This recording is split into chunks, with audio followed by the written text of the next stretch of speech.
Hey toy fans, Aaron here. I'm quite excited because I finally got my hands on a 6-inch Black Series Rebel Trooper, so let's head to the table and check this one out. And looking at the packaging, well, no surprises here. This is the Phase 3 of the Black Series line, so that gets you the red and black box. Through the window, of course, you see the figure with the included accessories, that being the Rebel Blaster and the Death Star plans, which is a nice little addition. And then at the bottom, you got a nice artwork of the Rebel Fleet Trooper, and of course the name next to the image. On the side of the packaging, you can see he's number 69 in the lineup. And then on the back side, same old here. 69 up on the top right corner. Of course, you see that larger artwork image of the Rebel Trooper. And then off to the side, you got a brief description, well, more basic description about Rebel Troopers in general, not specifically this person. And now looking at it out of the packaging, man, another really good looking figure. Of course, I'm quite excited to receive this.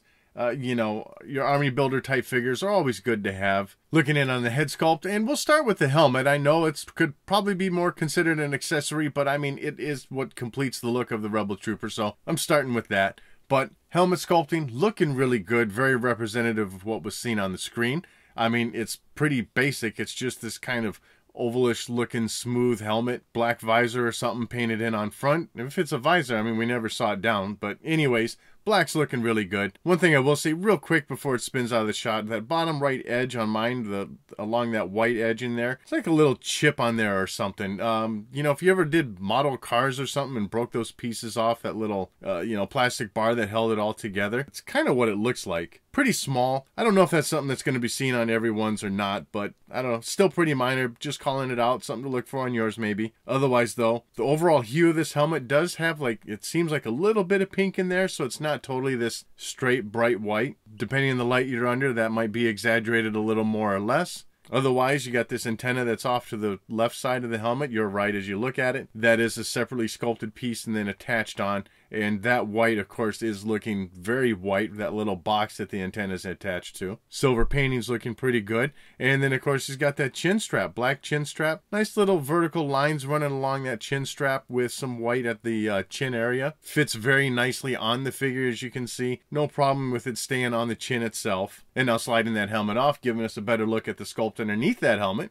You know, I don't know if this is based on any one particular person in the movie. I kind of like to think that this looks like the guy that, you know, they did the first real extreme close-up of in the movie as the stormtroopers were getting ready to come through, but this guy could be anyone really. And the joy of that is, sculpt looks great. You have really no basis of comparison, so who's to say whether this looks like the guy or not? Of course, this is using that new photo painting technology that Hasbro's been doing, so the painting looks great on the face. And no matter who he looks like or doesn't look like, it's still a nice looking sculpt. And besides, once you throw the helmet on, that hides the looks even less. So, I mean, you know, Army build away with this figure. As for the hair sculpting, that's looking pretty good. I thought I read somewhere that there might be some variations on the coloring of this hair sculpt. It's the only one I have open, so both mine in the package and on that I've got opened up are looking the same to me. So you'll have to let me know in the comments if you've got something that looks different. But otherwise, mostly gray hair with just a little bit of black wash in there. As far as the main body of the figure, it's exactly what you expect to see. A light blue shirt with the black vest. And you know, the clothing was rather loose fitting, and I think that's pretty well represented here, both in the way the shirt is sculpted and even the sculpting of the vest. You know, some of those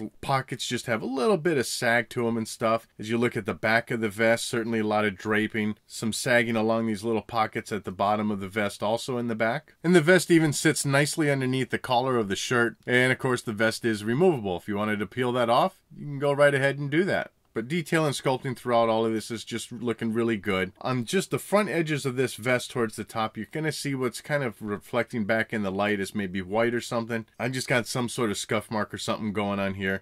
Once again, as I always like to say, your mileage is probably going to vary on your figure. As far as paint application through the belt area, gotta say, it's not holding on the best through mine. It's got some scuff marks along the edges of the belt. Some blues showing up underneath. I don't know if that's showing up real well through the turntable, so I'll just pop it off there real quick. You can get a better look at what's going on here. Otherwise, though, silver's looking pretty good. And aside for the chips and the brown, it's actually staying in the lines pretty well. It's not painted past onto the shirt or the gray pants. Holster on the right side of his hip is looking pretty good.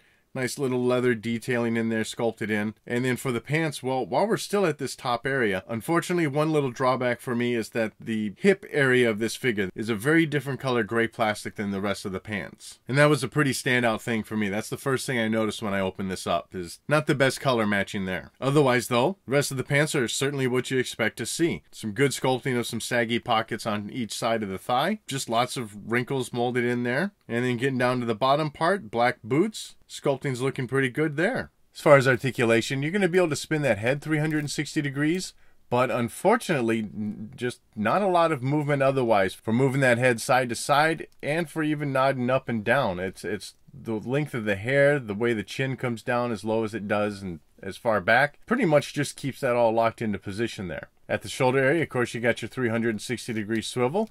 And then, of course, you can bring those shoulders up just past 90 degrees, but there's something else fun going on here. So on this Rebel Trooper, they added what I believe is referred to as butterfly joints. And that's at this shoulder where you've already got your up and down and your swivel, but you've got this movement in there.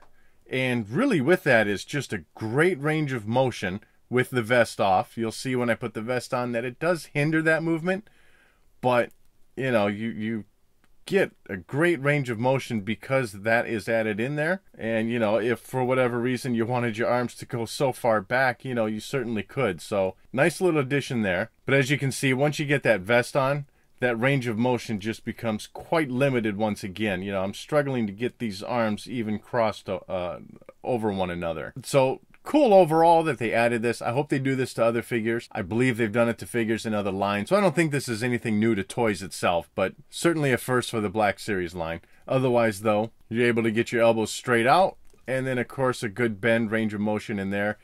You got your swiveling. And then at the wrist, they both swivel. That right hand has some up and down movement to it. Not that much because the way the sleeves are done.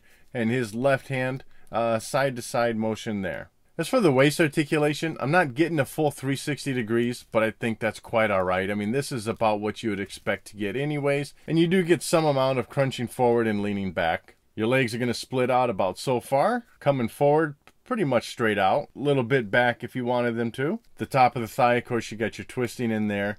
The knees are double jointed with a good range of motion for that. And then for the foot, pretty tight, but there's your back, and there's your forward, along with your rotation at the top of the foot. As far as accessories, well, it comes with 3 of them. We already talked about the helmet. Moving on to the blaster, of course, this is your standard issue Rebel Blaster. Things are looking pretty good with this sculpt, and even with the silver bits of paint that you're getting. This is pretty much what you got with the 6-inch Maz Kanata. The Death Star Trooper, while he came with this weapon, it was certainly more gray in color, but Maz came with that black Rebel Blaster, and it had the silver painting at the front of the barrel, as you see here, and then also at the tip of the scope on top of the weapon. But the one difference here is that on this side, you got that little touch of silver there right above the trigger. So all in all, weapon's looking pretty good here. It fits well in his right hand, as that's where he's got the trigger finger extended out. And then you can slide it into the holster. You know, little bit of a tight squeeze with that vest in there, but it does fit in. And then on to the final accessory, which is the Death Star plans. At least I'm calling it Death Star plans. It's kind of what I thought it looked like in the movie, and I don't know what else he'd be carrying anyways.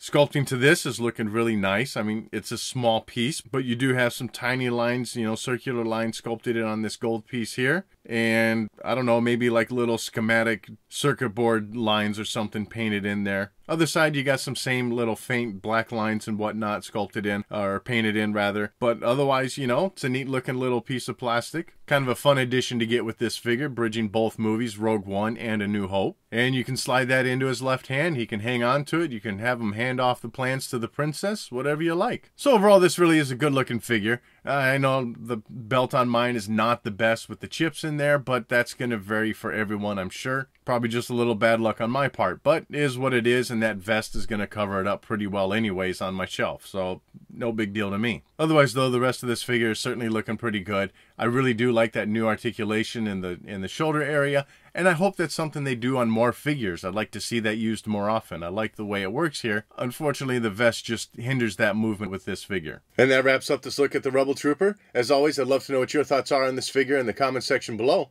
and thanks for watching.